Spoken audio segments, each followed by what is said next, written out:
Hello and welcome back to Ask the Experts. And you're probably starting to get familiar with Ken here. In fact, we keep asking him to come back because we keep getting questions, and this has become quite popular.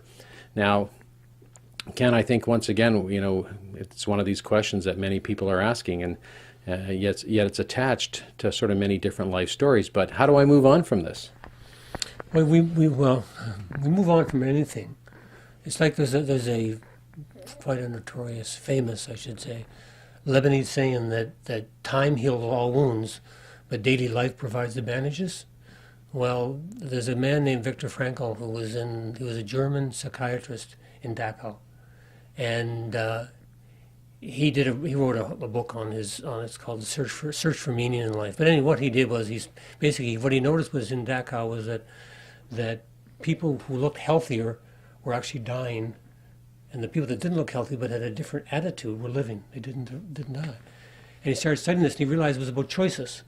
And he said what he realized is what makes us human is that we have choices, and when we're conscious of these choices, it empowers us. So he said at one point he said he had one sock.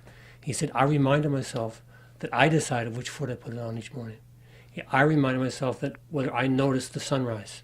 I decided whether I noticed the birds singing in the woods outside the gate. I decided who I said hello to, who I spoke to, who I smiled at.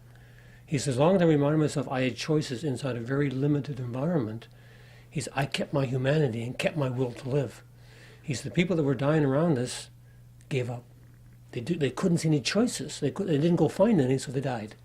So he said, it's the same with all of us. As we look at the challenges, we all get challenged. We say, okay, this is the challenge I face. So what are my choices here? And if the law of symmetry applies, which means that everything's 50-50, what are the benefits of this challenge? What are the benefits of feeling stuck right now? What are the benefits of seeing no options for me?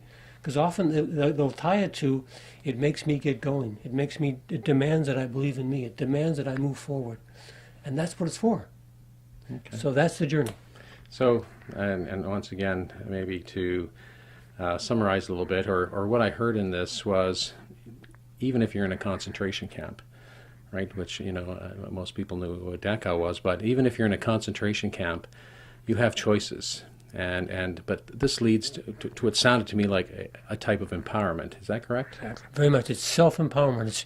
It's reminding us that power only comes from ourselves. We're the ones that can actually give us power. And it's our job to constantly remind ourselves of how powerful we are. Great.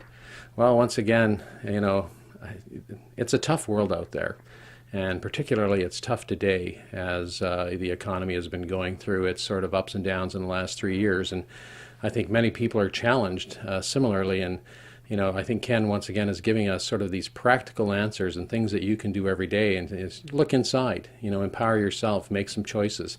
They may not be the ones, that you wanted to make earlier, and they may not be about purchasing the things you wanted to do earlier, but these may be the things that will actually change your life and put you back in a positive direction if you find yourself struggling. So once again, thank you very much, Ken. Serve me, serves you. Thank you.